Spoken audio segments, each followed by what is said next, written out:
Hi friends, எல்லாருக்கும் அஸ்ஸலாமு அலைக்கும். தேர்ஸ்டே மார்னிங் வந்து சீக்கிரமாகவே எழுந்திரிச்சிட்டேங்க. ஏன்னு கேட்டிங்கன்னா 2:30க்கே வந்து கரண்ட் ஆஃப் பண்ணிட்டாங்க. பார்த்தா 1 ஹவர் வெயிட் பண்ண கரண்ட்டே வரல. அதுக்கப்புறம் 3:30க்கு மேலே தான் கரண்ட் வந்துச்சு. அதுக்கப்புறம் வந்து தஹஜ்ஜுத் தொழுகைக்கும் டைமும் ஆகிடுச்சு. அதனால் தஹஜ்ஜுத் தொழுகை முடிச்சுட்டு வந்து ரொம்ப சில்னஸாக இருந்ததுனால வந்து டீ போட்டு குடிக்கலான்ட்டு வந்தேன். டீ போட்டு குடிக்கும் போதே என்ன ஆச்சுன்னா டைம் ஆகிடுச்சு. ஃபஜர் தொழுகைக்கு அஸாவும் கொடுத்துட்டாங்க. சரி, அதையுமே முடிச்சுட்டு வந்து பார்த்தோன்னா நல்ல மழை ஸ்டார்ட் ஆகிடுச்சு. சரின்ட்டு கரண்ட் என்ன திரும்பவும் கட் பண்ணிட போகிறாங்கன்னு சொல்லிட்டு என்ன பண்ணேன், என்னுடைய வேலையை ஸ்டார்ட் பண்ண ஆரம்பித்தேன். பார்த்திங்கன்னா வந்து ஸ்கூலும் லீவ் விட்டாச்சு, சென்னைக்கு லீவு அப்படின்னு சொல்லியாச்சு. அதனால் வந்து என் பசங்க ரொம்பவுமே ஹாப்பி ஆகிட்டாங்க. சரி, சாப்பாடுக்கு வந்து அரிசியெல்லாம் ஊற போட்டிருந்தோம், அதெல்லாம் எடுத்து வச்சுட்டு டிஃபன்னாச்சும் செய்ய ஆரம்பிக்கலான்னு சொல்லிட்டு எங்கள் வீட்டில் வந்து அவர் முட்டை குருமா வச்சுருன்னு சொன்னார். வீட்டில் மாவு இருந்தது, அந்த மாவு வச்சு இன்றைக்கி இட்லி போட்டுட்டேன். இப்போ வந்து குருமா வைக்கிறதுக்காக தேங்காயை உடைச்சிட்டு இருந்தார் எங்கள் வீட்டுக்கார். தேங்காய் வந்து என்னன்னு பார்த்தீங்கன்னா 3 தேங்காவே வந்து 100 ருபீஸுங்களா. அதுவும் குட்டி குட்டி தேங்காய். ரொம்ப விலை ஜாஸ்தியாக ஆகிடுச்சுங்க இப்போ தேங்காய் விலையெல்லாம். சரின்ட்டு இப்போ நான் குருமா ஸ்டார்ட் பண்ணுறேன். இப்போ வந்து இந்த ஜாரில் வந்து 2 வெங்காயம், 1 தக்காளி, 2 தேங்காய் அந்த கட் பண்ணி போட்டுக்கோங்க.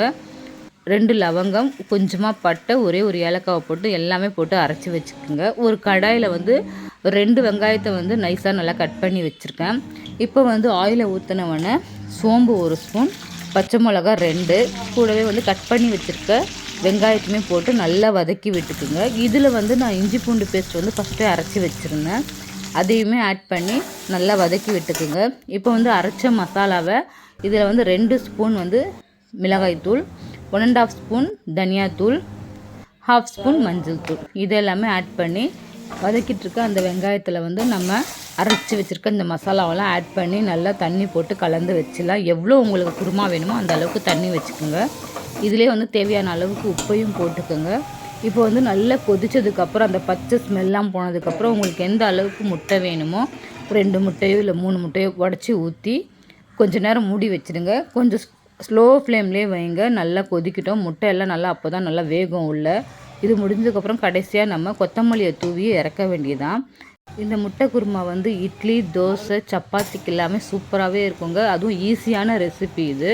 நீங்களும் ட்ரை பண்ணி பாருங்கள். இன்றைக்கி வந்து இட்லியை வந்து நான் டிஃப்ரெண்ட்டாக வந்து துணி மேலே போட்டு நான் இட்லி செஞ்சுருந்தேன். அது ரொம்ப சாஃப்டாக இருந்தது. ஃபஸ்ட்டுலாம் வந்து நான் அந்த இட்லி தட்டில் தான் நான் போடுவேன் இட்லி அந்த மாவை. இது வந்து துணியிலேருந்து எடுக்கிறதுனால ரொம்ப சாஃப்டாக இருந்தது. இது நல்லதுன்னு சொன்னாங்க. சரி, ஓகே, இது வந்து எங்கள் அம்மா செஞ்சு கொடுப்பாங்க இந்த மாதிரி.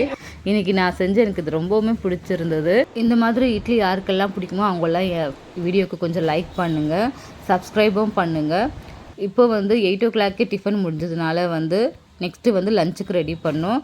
இதே மாதிரி நம்ம நெக்ஸ்ட் வீடியோவில் பார்க்கலாம். பாய்.